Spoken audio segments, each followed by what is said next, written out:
He was a teacher, access to a lot of young ladies. One of the main services we provide to law enforcement is victim identification. We work with them using software, facial recognition software, to look at if we like in this case, we find large numbers of photos and videos. We can assist law enforcement going through those and matching those up and trying to identify those to actual kids. We didn't find many. I don't think any that were not his daughters. But again, these girls were pretty young. It would have progressively gotten worse and worse because eventually these girls would have got too old. This addiction, this desire this guy has to that where he's sexually attracted to these prepubescent people is not just going to go away when his daughters get too old. He's going to find new victims. Was there any evidence that he was abusing his own daughters? Just obviously the photographs that he was taking, and then through the child forensic interviews by both daughters disclosed abuse at the hands of the father, specifically rape from a very young age.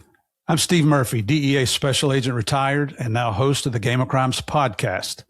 If you've seen the Netflix series Narcos, then you know my story. I now bring you stories of heroism and bravery from our law enforcement and military heroes, and occasionally from the criminals that they faced. Welcome to Game of Crimes.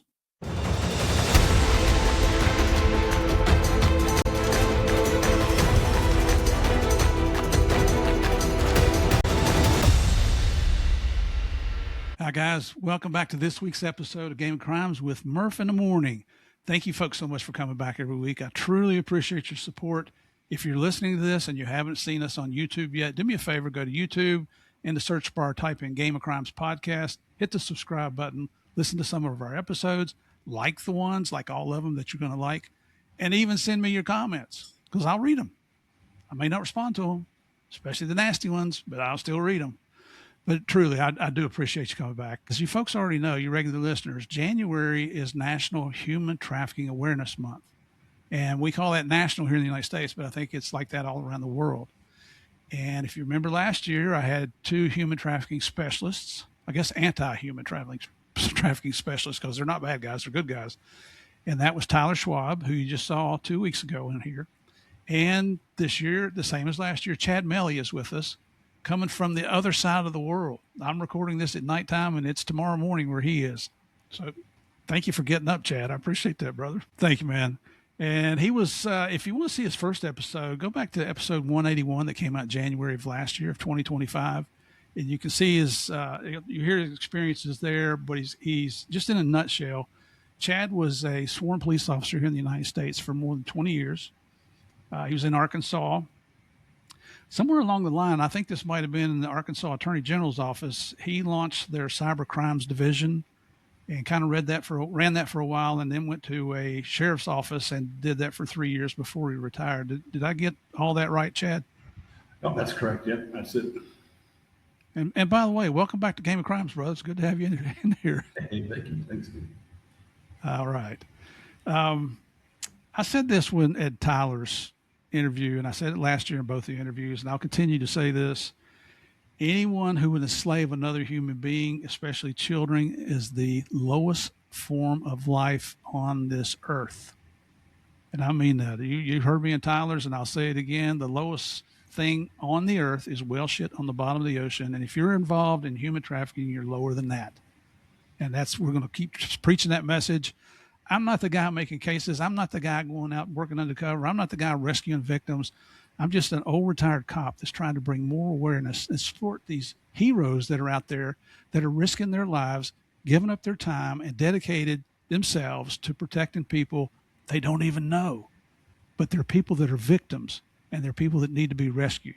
So that's why it's so important that we do this at least twice in January to bring more awareness to the human trafficking issues. Okay, Chad, you know me. I'll go off on tangents every once in a while, but... well, it's good to say. I could agree with you more. These guys are, absolute garbage. But I think the case study I have today is I think I could possibly top it. I mean, this is the worst of the worst. Wow. So, I mean, you folks, they've seen me, Chad, on Tyler. When I've interviewed Tyler a couple of times, I've teared up. I've had to stop interviews with him just because of the horrendous nature of the acts that are being committed against babies. Children just break your heart. Let's see, just to get into this, because we're not going to do the small town police blotter this week because Chad has a couple cases we're going to talk about here. And that's much more important than making fun of criminals, at least today. But I want to go back in your law enforcement career just very quickly, Chad. Why did you pick law enforcement? Is that something you always wanted to do since you were a kid, or were you working off a beef with a judge? Or I don't know. No, it wasn't working out to be with the judge. I don't know what it was. It was, I think back to that time, I got in really early. I think I just turned 22 when I went to the academy. I had went into the military straight out of high school. I mean, 2 days after I graduated, I was on a bus headed to basic training. So I was in the National Guard for 6 years. I got out of that. I really didn't know what I was going to do. I was just working in a small town, and it was. This is back in the '90s, early '90s. Cops was a big show back then. oh yeah, And I don't know. It was just something about, and it was at the time it was a lot of the narcotics rates.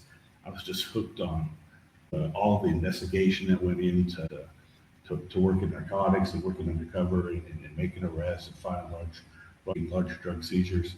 So I just got hooked on it. I thought, what the heck? I enjoyed the military, but law enforcement was just the direction that I wanted to go. So again, it was a small town, and I initially started up there. It didn't take long before I moved on to the Attorney General's office. But yeah, it wasn't something that I knew as a child that I wanted to do. But once I hit 18, 19, I needed something. yeah, something to keep you out of trouble instead of getting into trouble. Yeah, I really needed that. It could have went either way there for a while, for sure. It could have went either way. I think that's true for most every cop that's out there. I know it was for me. Yeah. Luckily, I had an education at a very young age from a police officer that it scared me straight, I guess is a nice way to say it. Yeah, that's great. So now you're in Arkansas, the police department, and there you're just working patrol, right? You advanced up through the ranks. I think you were in charge of the criminal investigations unit. Sure, I did. Yeah, I started on patrol, worked patrol for a few years, and I had a canine, I had a drug detection dog. I worked him for a couple of years, and then moved up. I think I had been on patrol, including canine, for 5 or 6 years, before I finally got kind of slowly introduced into criminal investigations division. And then when I moved on to the Attorney General's office, a special agent there, then I was a special agent in charge of the cybercrimes unit. I don't have a particularly extensive computer background, some limited college. I was just always drawn to it. Once in law enforcement, kind of as the internet hit, in late '90s or mid '90s, where a lot of the computer crimes were starting to expand. Initially computer crimes, cyber crimes was financial crimes, and then all of a sudden, CSAM-related crimes started happening. A lot of online exploitation cases. I just kind of drifted towards that way. And through the ICAC program, the Internet Crimes Against Children program in the U.S., they provide a lot of free training. I went to every piece of training, every type of training they had that they offered. Went to it and got certified on a lot of different tools. Wow, that's I'd say that's not something that I would have ever thought to pursue. Especially the human trafficking, the child exploitation. I think I'm just, certain people are made to handle certain things, and I don't think I'm made to handle that because if we start talking about children here, I'll tear up with you. And it's not something that I knew I was going to be drawn to. It's not something that I knew I would do exceptionally well at. I remember one of the very first cases that I did, we didn't know what we were doing. We had just created our unit. I just got out of some of that training. I created some undercover accounts, put my profile in some chat rooms, and I was just bombarded with messages. Just people, I was just blown away. And then the way I was able to interact with offenders, potential offenders, it was just very smooth. It went very well, luckily for me. I had some really successful cases really early, and I had no idea I would be good at doing that. It's it's working undercover. It's not so much working undercover like in the DEA and other places where you're out face to face, I'm behind a computer pretending to be somebody. But it went really well. We had some really successful cases. And in case you guys missed Tyler's interview a couple of weeks ago, this has grown into, according to statistics, there are roughly 49.6 million human trafficking victims in the world today. Over 49 million people are suffering from this horrendous crime. Yeah, And of those, I understand about a quarter are children. yeah. And This case study we're going to do is young kids, 7 years old, 10-year-old. you're going to make me cry, aren't you?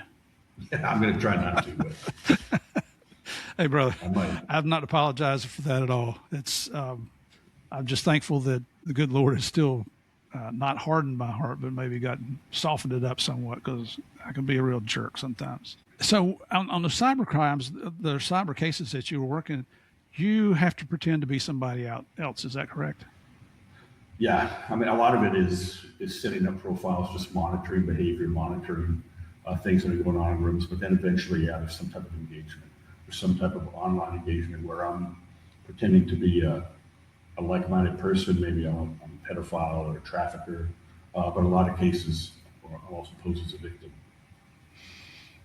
And were your suspects when you first got started? Could you tell what countries they were in? Yeah, so because of the tools I was working in the U.S., a lot of the cases were all localized cases. So I had software that kind of weeded out people that weren't within my jurisdiction. So at the time I was in Arkansas, so I was working the whole state. So I kind of knew who I was talking to, or at least knew generally where they were at, and progressed from there. Wow. So did you even have to portray yourself as a young kid? And I did. It was so funny. I had a list in my office, and I had to, with different things on there that people would ask me, like if I was pretending to be a 12 or 13-year-old girl. I mean, I'm talking to horrible people, and they would ask things like, what bra size am I, or what size panties do I wear, or about certain types of makeup and certain pop culture things like music. So I had a partner he was married and he had a daughter. So I called his wife one day, and I was in the middle of a chat, and she's like, I said, "Hey, it's Chad. I'm working." I said, "I'm going to ask you some questions. I need you to not freak out." She's like, "What?" I said, "This guy's asking me questions about like bra size, and I have no idea. I'm supposed to be a 13-year-old girl, and this is a bad guy. I need to get him." So she's like, "Only you." She said, "If anybody else had called me and asked me this, I would be calling the police." She said, "So only you." So she gave me the information.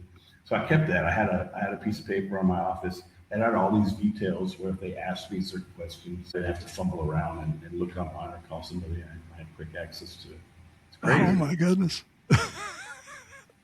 Well, I mean, that's what you got to do to be successful. And I mean, that's part of Undercover. Yeah, that's right. I mean, you have to be convincing. And it's those little small details that matter. I asked you last time also, considering all the evidence that you're able to obtain against these perverts that are out there, once you arrest them, do the majority plead not guilty and go to trial, or do they plead guilty and try to work out a deal? Yeah, a lot of them plead guilty. Most of them plead guilty, take whatever offers on the table, and just do their time. I've had a few. I've had a few times I had to go to trial. Normally those were federal cases we took federal, and the offenders were, I don't know how to say it, we're in a position to, maybe in a higher intellectual position, doctors or attorneys, that people that had a lot more to lose and a lot more money to throw at the case. I had a few of them go to trial, but I mean, the evidence is overwhelming. And none of the cases that I ever took to trial didn't lose. We won every one of them. Wow. Congratulations. Good job. What takes a case from a state level up to a federal level? What's the difference between the two? It's an interesting question. So it would basically be just a step based on criminal statutes. So in Arkansas, we have pretty good statutes on possession of CSAM, on manufacturing CSAM. There were a few cases where we had offenders traveling from one jurisdiction to another, going from one state, taking the victim from one state or going to another. So generally, most of the time it would have been jurisdictional issues.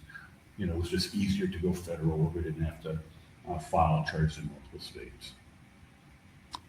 What about recidivism with these people? You got any statistics on that? I would think it's very high. Yeah, I think it is high. And the interesting thing about recidivism is it's people that are arrested again. It's not the offenders. Unfortunately, these people, after they get arrested, after they go to prison, they learn from the behaviors, they become better at it. So it's kind of a tough thing to nail down. I think probably more of them reoffend than are recorded in the recidivism stats. And because I've interviewed hundreds of these offenders, and they've all told me, I mean, they knew what they were doing was wrong. They were trying to stop, but they couldn't. And they were absolutely addicted. I had one offender who was, as he was leaving, he was coming to meet somebody he thought was a 13-year-old girl. As he got in his car to come, the battery was dead. So so his wife was home. He was trying to not awake his wife. His car battery was dead. So he got out, stopped for a minute and thought, this is a sign from God. God is telling me not to do this. Mm-hmm. So then he went inside, switched keys, got his wife's car, put it in neutral, pushed it down the driveway, started it, drove 40 miles to where we were supposed to meet. As I'm sitting there with my team waiting to arrest him, I hear on the radio that he gets pulled over by a state trooper. And I hear the name because I already know my suspect. I know he's coming. We're at this predetermined meeting place, and I hear him get pulled over. And then I hear he has a warrant. It's a trooper. I mean, telling a trooper not to arrest somebody, it never goes well. I don't care who you are. Yeah. So luckily, I know the trooper. I jump on the radio and I said, hey, give me 21, or give me a call. I call him on the phone. I explained to him what's going on. I said, hey, I got this guy. He's supposed to be coming to this occasion. It's like 2 a.m. I said, can you do me a favor? Can you just not serve the warrant? I'll call you in an hour. You can come serve it at the jail. Yeah. So the warrant, the trooper's like, no problem. I won't serve it. Goes back to the car. As I'm interviewing the offender, he's like, well, that trooper stopped me. So I was sitting in my car thinking, man, I think I got a warrant. This is God's second sign that I shouldn't do this. God is speaking to me.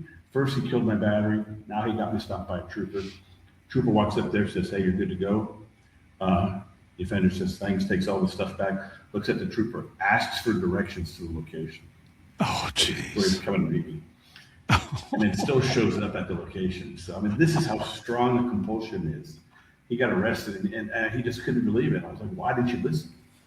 It's like, I couldn't. Unbelievable. It's hard to understand addictions. It is for me. Yeah. Whether it's drug addiction, alcohol, being a pervert. And you and I both know that, well, I've heard, but haven't been a cop for 38 years, I believe it true, that these convicted sex criminals live a pretty tough life in prison, don't they? Yeah, they do. Especially out here. One of the guys I arrested out here, I didn't arrest him. Our team supported the law enforcement unit that made the arrest and did all the hard work. I was there when he was arrested. And then I was there in court a year later when he showed up for court. And he was looking rough. Yeah. He was looking really rough. Yeah. I know some of you folks out there probably think it's what I'm going to say is bad, but I'm okay with it, considering what they do. Yeah, I don't have a problem. And this guy, that particular guy is the guy we're going to talk about today, and he is an absolute evil monster. Mm-hmm. 100%. I mean, this is not somebody that became addicted to pornography or addicted to drugs and was breaking into somebody's house to support a habit. This person was evil from a young age, and wasn't going to stop till he finally got locked up for life, which he finally did. Wow.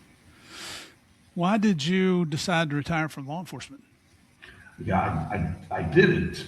I never officially retired. I took a year-long break to come up to Southeast Asia to work and collaborate with an NGO and collaborate with law enforcement, provide some training. It was kind of, I thought it would be great for my career. Exposed to a lot of trafficking and exploitation in Southeast Asia. You have Thailand and Indonesia, and you have Malaysia and Cambodia and Vietnam. It was a 1-year break. That was 8 years ago. How many years? 8 years, almost 8 years.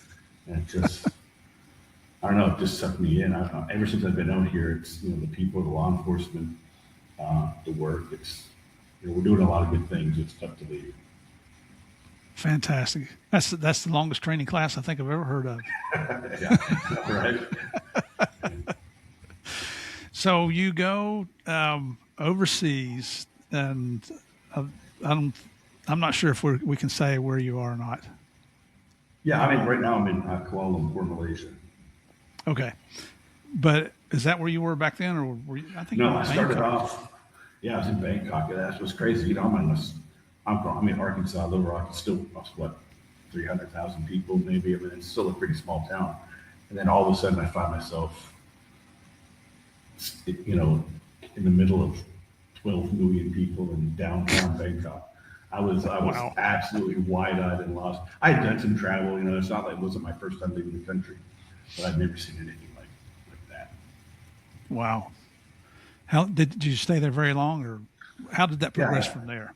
sure. I worked full-time supporting law enforcement in Bangkok for a little over 6 years. Just moved out, just relocated, just kind of as kind of our operations expand.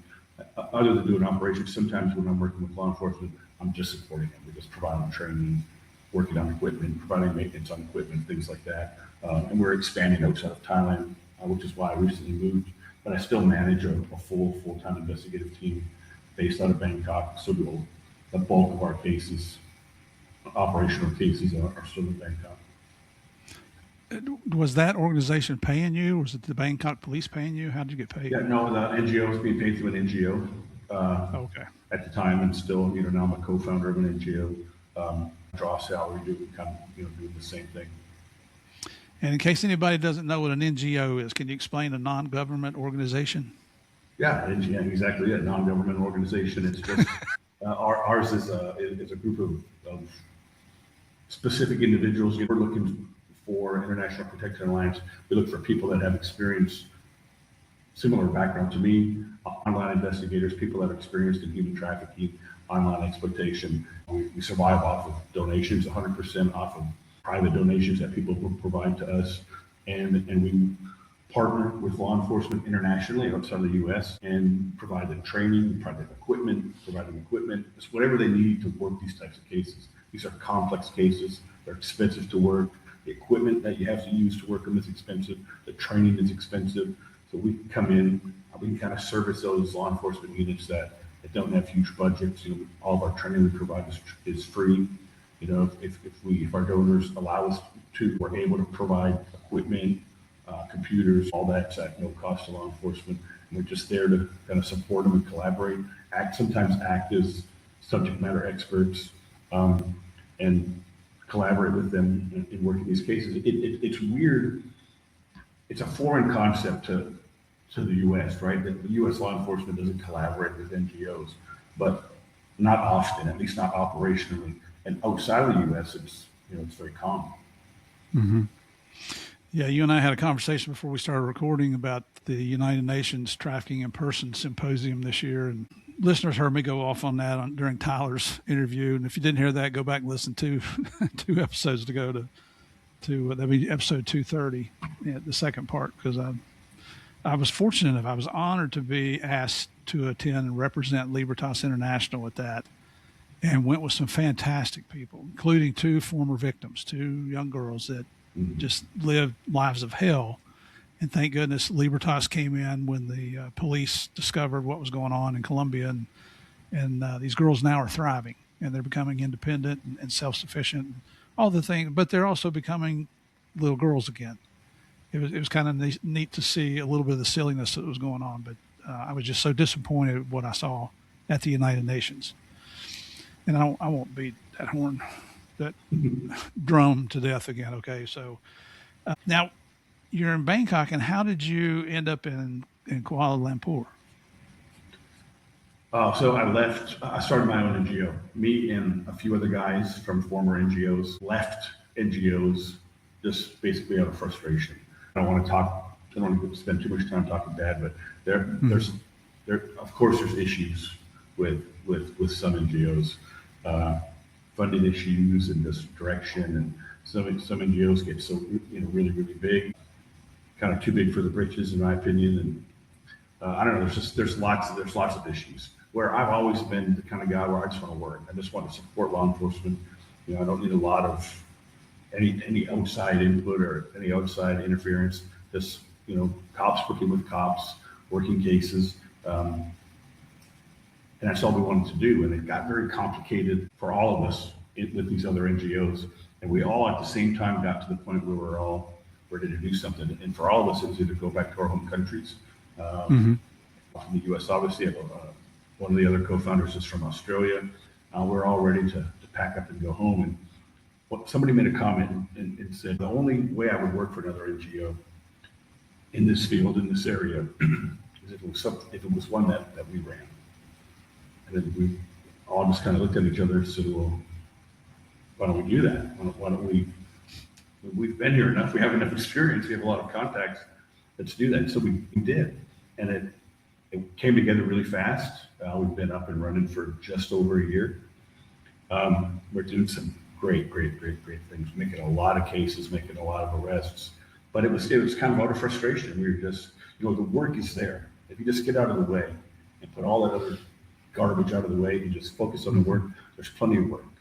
And there's a little bit of infighting and people that don't want to collaborate. There's just lots of different frustrations, as you can imagine. People from all over the world coming together. I should have looked up the number before the show. There's a lot of NGOs in Southeast Asia focusing on trafficking and focusing on online exploitation. And a lot of them are great. But there's some, just like anything, that aren't so great and make things difficult. And if everybody, you want to learn a little bit more about International Protection Alliance, go to their website. It's internationalprotectionalliance.org. Protectall.org. I'm sorry. That's okay. Protectall. So I'm looking at your old website. I'm sorry about that. So protectall.org. And on the website, it shows just a vision statement. And it is envisioning a secure digital world. Our alliance protects children globally with advanced technology, supports survivors, and fosters a united, safe online environment for future generations. This Protection Alliance is a 501c3 tax-exempt charity. So check them out there. We're going to talk more about that, and I'll put a screen up here for those that are watching on YouTube, and those that you are listening. Go to YouTube and watch, please. That's like a cheesy commercial in there, isn't it? Now you got to throw it in. Yeah, and when it's your show, you get to do things like that. So let's get into the meat and potatoes of what you do here. Chad reached out to me just a couple weeks ago, and I'm so glad he did because of January being National Human Trafficking Awareness Month. And we did it last year. We're doing it again this year. I think it's perfect. But he said he's got a case he wants to talk about. And when these guys tell me there's a specific case they want to talk about, I know I want to listen. So, Chad, I'm going to turn it over to you, and you run with it, brother. Sure. Okay. So this is it's a few years back. It's not a super old case. And the reason I want to talk about it is because it kind of highlights a lot of different parts of how offenders find victims, talks about, or it'll show this criminal's past, how many chances he had, how his behavior developed over time, and also shows on the investigative side the collaboration between NGOs and law enforcement. So a lot of the work that we do is just it's account maintenance, right? Lots of undercover personas, whether it's different email accounts or it's different social media accounts or whatever it is, online dating accounts. Offenders find victims anywhere victims are at online. Probably predominantly, most of our victims are recruited or found by offenders on social media. This is the same social media everybody uses. Facebook, Instagram, Twitter, I don't care, TikTok, that's where they find them. Or on chat rooms. This one in particular was a chat room. It was a Kik chat room. Kik is a online chat or a mobile platform, chat platform for mobile phones. And there was a group, and our investigators are trained to just kind of look for very subtle things that might indicate that there's some type of trafficking or some type of exploitation going on. And the name of this group was Thai, Thai, 10 and up. The profile photo was just two girls. It's just clip art downloaded from the internet. It's two young ladies, about 8 years old, dressed in traditional Thai clothing, kind of like festival clothing. But that's it. So that was the group Thai 10 and up, which to me means a lot. It says a lot, 10 and up. Right. That's not something you would normally put in a chat group. Offenders, especially pedophiles, refer to their age preference of victims as a certain number and up. So if it's an offender, I've chatted with offenders who were, birth to 6. They were interested in, I know. And so any range. This particular range was 10 and up. As soon as I saw that, I saw Thai 10 and up. I thought this is a group that we need to have some profiles in it and just monitor the behavior. And that's what we did. This is not an account that we previously received complaints on. This was just looking at accounts, looking at hashtags, using the hashtag Thailand or Thai, and see what we could find. It's kind of a cold case. Walked right into it, put a couple profiles in there, and just monitored the behavior. It was very quickly. It was just weird at first. So initially, we were greeted by a young lady, a female profile of a young lady, who directed us to her Twitter page. Went to her Twitter page. It's a girl about 10 years old. And she's communicating with the entire chat group in English, nearly perfect English. And they're talking about random things, about Thailand, about the US, and other places where other offenders are. I think there's 23 different countries represented in this group. This is a large group. She says she's 10 years old. You can go to her link. She has links to her social media on there. You go to her Twitter. She had Facebook. She had Instagram. And she was an aspiring model. She said she was an aspiring model and that she was, her family had created this group because they were searching out amateur photographers. They wanted to pair amateur photographers with her, an amateur model, where photographers could practice taking photos. She could practice being a model, and everybody would benefit. And photographers would get experience. She would get a lot of photos. It's weird that a 10-year-old would be moderating this room, right? I mean, that's pretty young to do. Right. So that was immediately something that jumped out at us. So we observed for a couple of days, and just based on the things she was saying and kind of the sexual innuendos, there was a lot of flirtatious things going on in the group, back and forth between her and some of the members. It's pretty apparent that it probably wasn't a 10-year-old girl. There's got to be somebody behind this.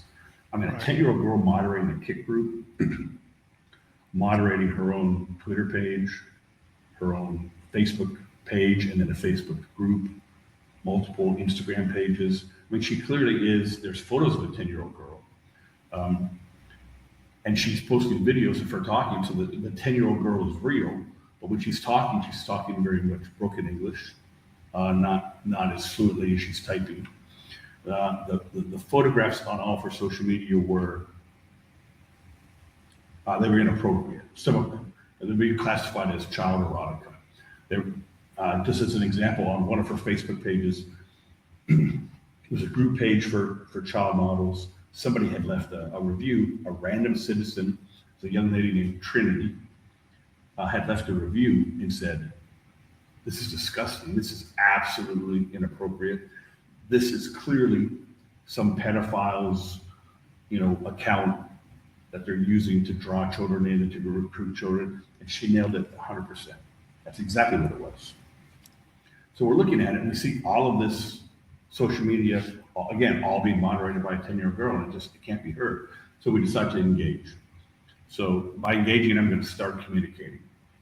So in my Undercover, the account I was using, I was pretending to be an amateur photographer. I had posted I'd stolen actually a bunch of photos from somebody that I worked with who was kind of an amateur photographer. I put them on my page, and then sent a message just to see if I could book this girl for a photo shoot. Instantly, as soon as I sent the message, I got a response from somebody somebody saying they were her father. And he just said, "Hey, I saw that you joined the group. I'm the young lady's father. I don't really get in the way. You're welcome to do a photo shoot with her. He told me what city he was in. I told him what city I was in Bangkok. He said, whatever the rules are, those are up to her. I let her set the rules. As long as she's safe, As long as you're safe, you can take photos of her, and all these flags are going up, right? This is not how a father should be talking about a stranger who's wanting to come photograph his 10-year-old daughter. Heck no. Right? So lots of red flags going up. And he continues and he kind of lays down the groundwork, which there are no ground rules. The ground rules are whatever the young lady says she's comfortable doing, I can do. Can't push beyond that. Whatever photos I took, I had to leave copies with them. And initially he said he's not going to charge me. It's like, okay, great. So as an investigator, I'm thinking, what the hell's going on here? Is this one person pretending to be multiple people, or like what's happening? I'm not sure what's going on. So he puts me in touch with her. Says, okay, I'm going to let you continue your chat with her, and you guys can set up the photo shoot.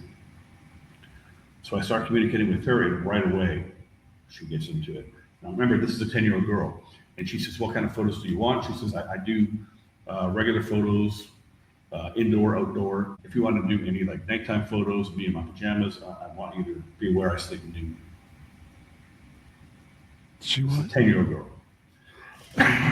She sleeps nude. Jeez. So I'm sitting here thinking, okay, again, what's happening? Is this the same person? I don't know. So I instantly replied to her like, hey, listen, I'm not interested in doing nude photos. But you kind of caught me off guard. We were just do normal photos, regular photos, clothes photos, indoor, outdoor. Just I want to practice taking photos in multiple settings. And I don't want any trouble with your dad or the police. Do you take nude photos? And then she started talking. This person starts telling me that, yeah, I do a lot of nude photos. Some people come in and take photos. I do nude photos indoor, outdoor. I said, does your dad know? I was just kind of playing the game. Again, I'm pretty certain I'm not talking to a 10-year-old. And she says, it doesn't matter. It's up to me. When somebody comes over to do a photo shoot, we have a studio in our home. Everybody leaves. It's just me and the photographer. And I'm just trying to figure out what's going on. And then she sends a photo. And it's a partially nude photo from one of the photo shoots. So we immediately turn this over to our law enforcement counterparts that are working this case. And we start looking, using some, because at the time, I'm with an NGO, I have no law enforcement authority there. Obviously, this is a case, once we initially found it, was initially reported to law enforcement. Law enforcement at that time, we had an MOU in place where we were able to work with that law enforcement unit where they were specifically requesting our expertise in these types of cases, and they allowed us to proceed in the case. And then they started, we were able to look at phone numbers, look at email addresses, and try to identify who these people were. We finally identify that the young lady, her father is an Austrian citizen. He's from the country of Austria. He'd been in the country for, 10 years, 15 years. He'd been there for quite a while. So I start looking for information on him. We do a lot of OSINT, open source investigation, and just using social media, looking at anything online to find out if somebody's ever been arrested. It's usually pretty easy to find information if somebody's been arrested, specifically somebody that, if they're a pedophile, they've been arrested for some type of sex crime against a child. There's a lot of media coverage on that. There's a lot of databases that'll come up worldwide. And I could find nothing on this person. He's an Austrian citizen. I had his full name, I had his date of birth, nothing. I couldn't find anything on him. I wasn't aware of the Austrian privacy laws at the time. They're pretty strict. They don't release names of offenders. Like if somebody's been arrested in Austria, you're not going to find much about it. Okay, so I received the photo. Now we decide, okay, we need to expand. Something's going on here. This is not a 10-year-old girl. And beyond the photo, in one of the chats, this is during COVID time. This is right during COVID.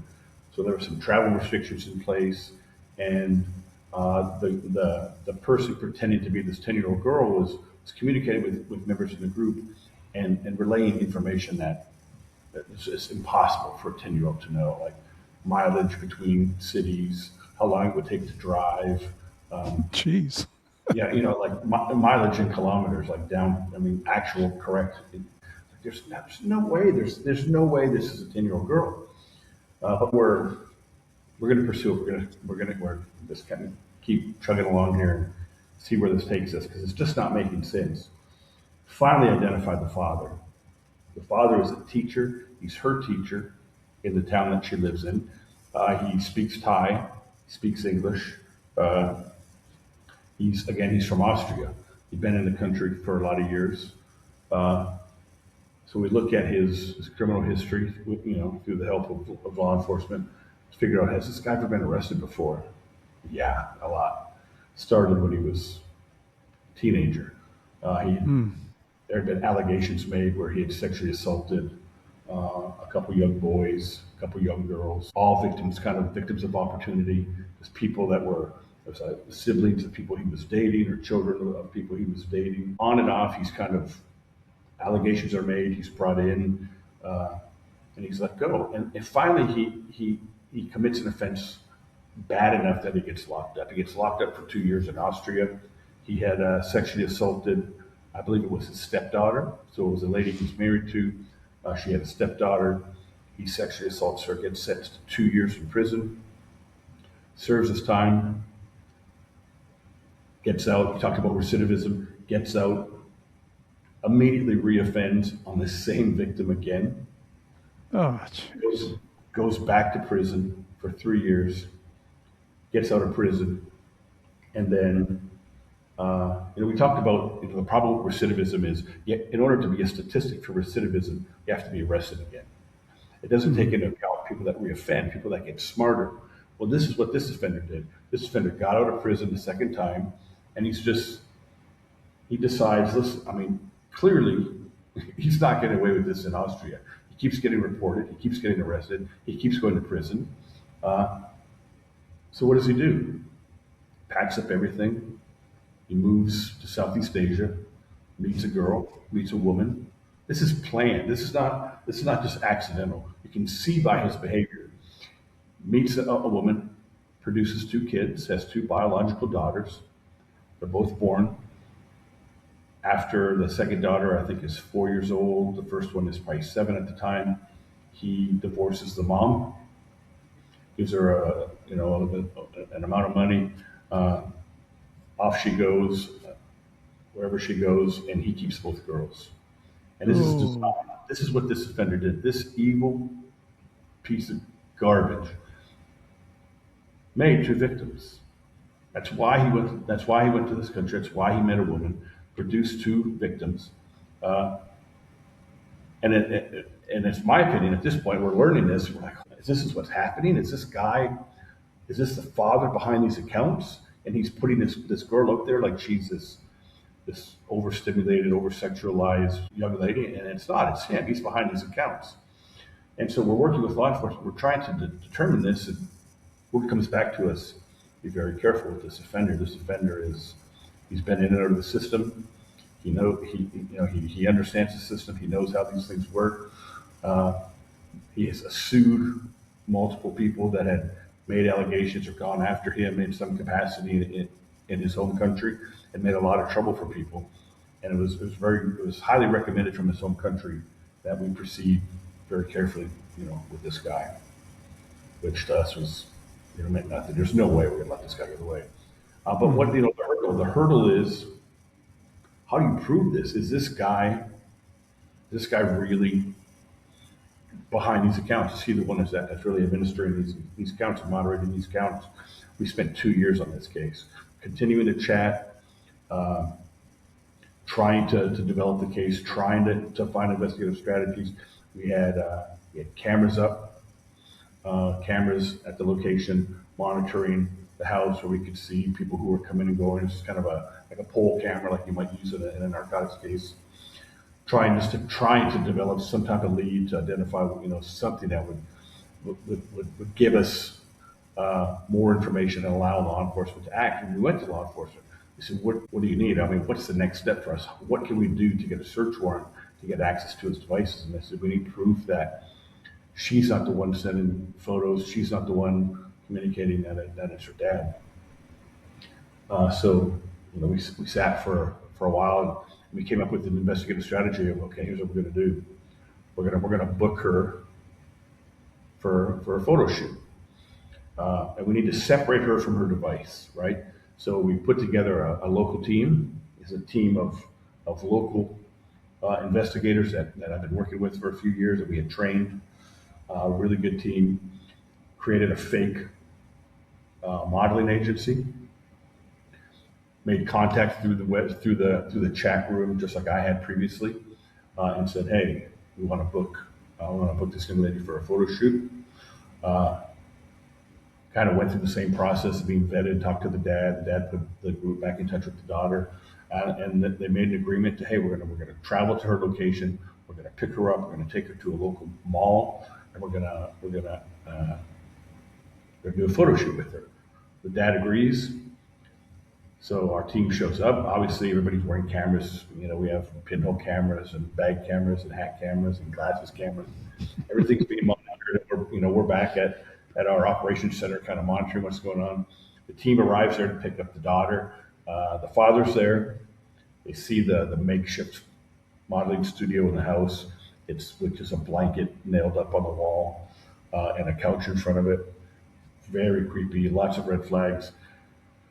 We see that she has the girl's 10 years old. She also has a 7-year-old sister who's also, according to the dad, an aspiring model. It's very similar social media pages, very inappropriate type content. And our team takes them to the mall.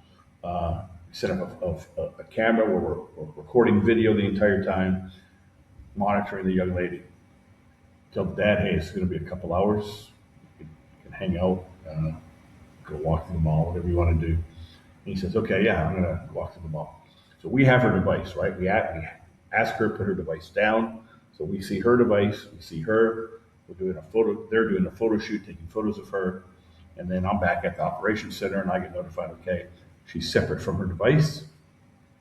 She's on camera. We're monitoring her. There's a surveillance team following the father around the mall.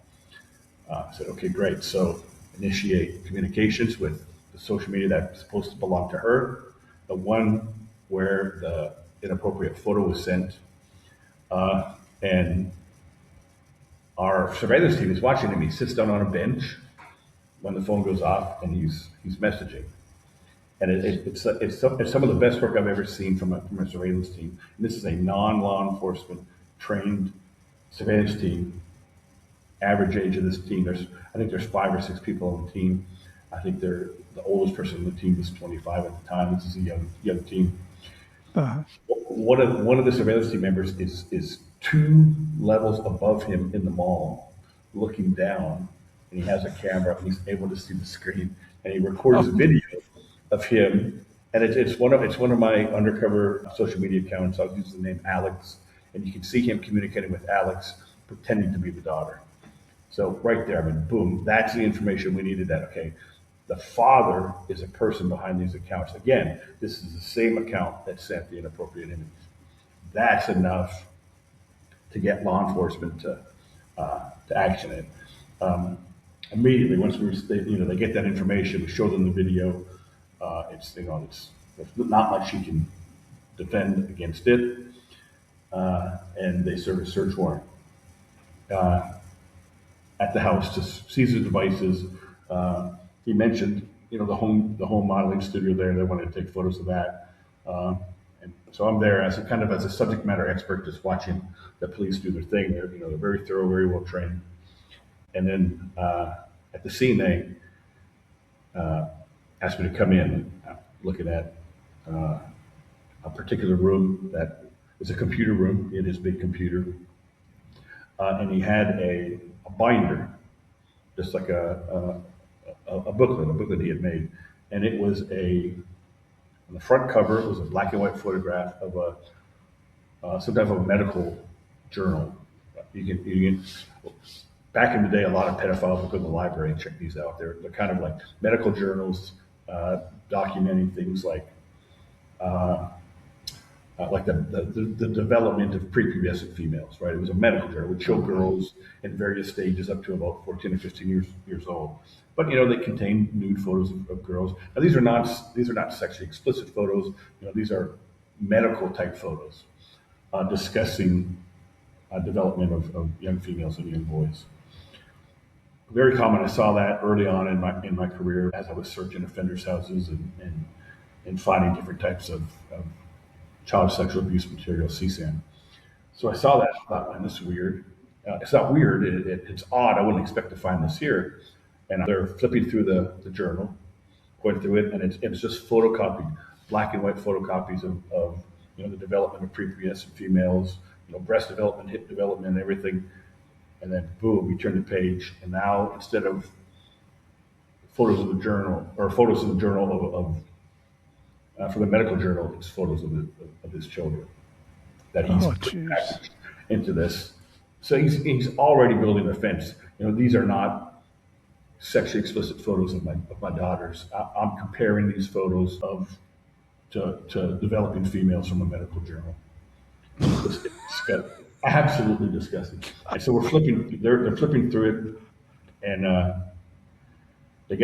the photos get worse and worse as you go. And I'm not going to go into it, but they become more sexually explicit beyond what would be in a medical journal. And this is a 7-year-old girl and a 10-year-old girl. And then all of a sudden, one of the officers going through the journal stops, and they're speaking in a language in Thai. I don't understand what they're saying. They're talking to each other, and they keep looking at me. And I'm just sitting there, kind of waiting to see if they need any assistance or anything or any equipment. And they're looking at me, and I'm in the room, and I'm starting to get nervous. I'm like, "What have I done?" And they start pointing at me, and then we have an interpreter there, and the interpreter asked me to stand up. And I was sitting on I think it was like a cartoon duck pillow. It was a pillow with a cartoon duck face on it, not Donald Duck, but a generic duck face. Mm-hmm. And they show me a photo, and there's a photo of one of the girls, extremely vile photo, very sexually explicit, and she's laying on a bed, and that pillow's in the photo, that exact pillow. And then as they're going through there, then they start matching up windows and draperies. You know how these investigations go. Right. All over the house, every single room. And, the police are speaking to the father, and 100%, he's already prepared for this. He has no idea what anybody's talking about. Anything that's being done, and these photographs are between his daughter and these photographers. He doesn't know anything about it. He starts immediately throwing the children under the bus. These are, out of control, overstimulated, just, girls that he's had trouble with since they were really young. Absolutely disgusting. Absolutely. To not only allow this, but to then not step up as a man and say, "You got me. What I've been doing is horrible. Get my kids help." He absolutely throws them under the bus. This is absolutely horrible. Real stand-up guy. Yeah, right. What a piece. What kind of money do they make off of that? Not much. I mean, he was charging. So some of the photographers he was charging to come in and allowing them to take photos of his daughter. He had specific instructions for them, and then some of those photographers that were eventually arrested as well were engaging in sexual contact with the older daughter, and he was getting to the equivalent of about $15 per visit. It's not about the money. A lot of these offenders, some offenders, it is about the money. Some it's about it's the sexuality of it. It's a desire to. That's what brings him in. Now he just wanted to. He couldn't do it by himself because there's no defense there. He had to involve other people so he could blame other people. But it didn't work. He obviously got arrested. The girls were forensically interviewed by child forensic interviewers.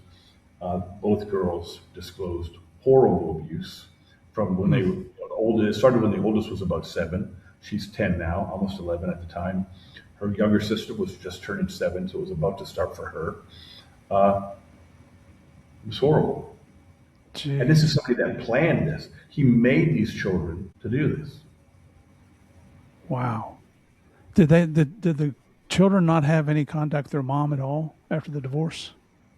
At the time, no, very minimal contact. These children, this is one of the hardest things to talk about because it's the sexual abuse, the visual aspect of it. It's horrible enough.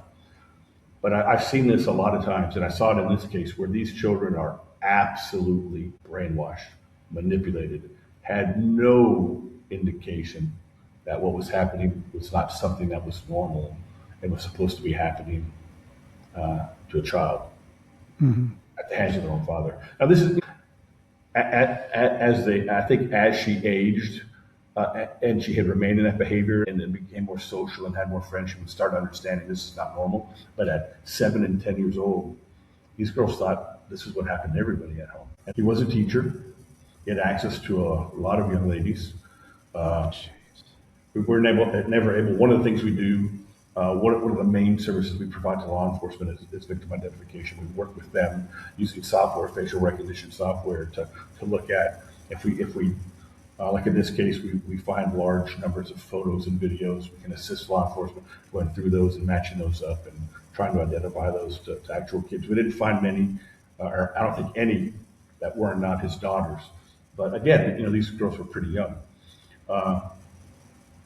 And it would have just progressively gotten worse and worse and worse because eventually these girls would have got too old, and then this addiction or whatever you want to call it, this desire this guy has to, that or he's sexually attracted to these prepubescent people is not just going to go away when his daughters get too old. He's going to find new victims. Was there any evidence that he was abusing his own daughters? Just obviously the photographs that he was taking, and then through the child forensic interviews by both daughters disclosed abuse at the hands of the father, specifically rape from a very young age. Nasty. I've never been to that part of the world, but you guys got access to the latest and greatest tech equipment, it sounds like. And we've got some good stuff. Yeah, we do. We've got some good stuff. And, and the law enforcement up there, they're well trained. I mean, they're very responsive to these types of cases, whether they're foreign victims, local victims. It's for a lot of agencies worldwide. It's money. It's buying the equipment. It's buying the software. It's maintaining the license. Because we want these things to be admissible. So we want it to be licensed software. We want the investigators to be certified and trained on it, so that it's admissible. And we get this guy, I guess, to go to prison. And in this case, it all worked out, but yeah, it's tough. You mentioned a non-law enforcement surveillance team. Is that common over there? Yes. So, it's not, in these types of cases, it is. Now, anytime we do surveillance, law enforcement is either assisting us, and I think they had 1 or 2 certified law enforcement officers with them during that operation. If they're not with us at the time, they'll have to kind of recreate it. If we say, hey, we saw these things at this location that are relevant to the case, we'll do a report, then they'll come in. If they're not with us at the time, they'll come in and kind of vet that information and double check it and make sure it's credible. And it is. There's so many cases of whether it's trafficking or online exploitation. I mean, there's only so many officers. So one of the ways law enforcement collaborates with NGOs kind of in that region of the world is kind of manpower doing surveillance, doing some undercover things. And in this case, this sounds like an exploitation case. This is a trafficking case. It's clearly an online exploitation case. That's how we found the offender. He was exploiting the daughters. He had to advertise them to get people to come in. He was running a pretty good CSAM distribution group. Again, not for money, just to collect and exchange images with other offenders. But this is also a trafficking case. The fact that he's selling his daughters and allowing people to come in and abuse them, that allowed them to charge human trafficking as well, on top of the obvious sex crimes. Yeah. I tell you, Chad, after listening to all this, let's take a break here. And we're right at an hour now. Just unbelievable. I'm sitting here with my chin on the desk half the time while you're talking. Just you think you've heard it all. Oh my gosh, it's just horrendous what people continually come up with, and the different angles. And you look at this guy, and he was abusing his stepdaughter, and he only got 2 years. I mean, to me, that's amazing. And then he did it again, and he only got 3 years. Those kind of people, I'm ready to lock them up and throw the key away. Yeah, 100%. Yeah, that's part of the problem. Yeah, Clearly, it was in this case. Yeah. All right. Well, buddy, thank you very much for hanging in there, and thank you for agreeing to come back for a second episode tomorrow. Everybody, thank you for continuing to come. Oh, I'm at a loss for words. It was the same way with Tyler. I don't know what to say when you hear about these demons that are walking around on the face of our earth here. And I'm not laughing out of being funny. It's just amazing. It's amazing. And from an experienced police officer, it's still amazing. Thank God we've got people like Chad and his company and his co-founders that are out there fighting the good fight. They operate off of donations. You'll see here on the screen right now, if you're listening or if you're watching this on YouTube, you'll see the placard for the organization where you can make donations. You go to their homepage, and I'm looking at it right now, and you scroll down just a little bit on the page, and you'll see the donate buttons. Just like the other organizations we talk about, every penny helps. These guys, they've got to maintain a place to live. They've got to eat. I don't know if they have families with them or not. We're not going to ask about that because we don't want to jeopardize anybody's safety. But you're looking for a good place to donate some money. There you go. All right, so we're going to finish up today. Thank you again for joining us. Please come back tomorrow. I can't say that it's going to be any brighter than what today was. I know there's another case we're going to talk about here, but I do appreciate you guys. So until then, God bless.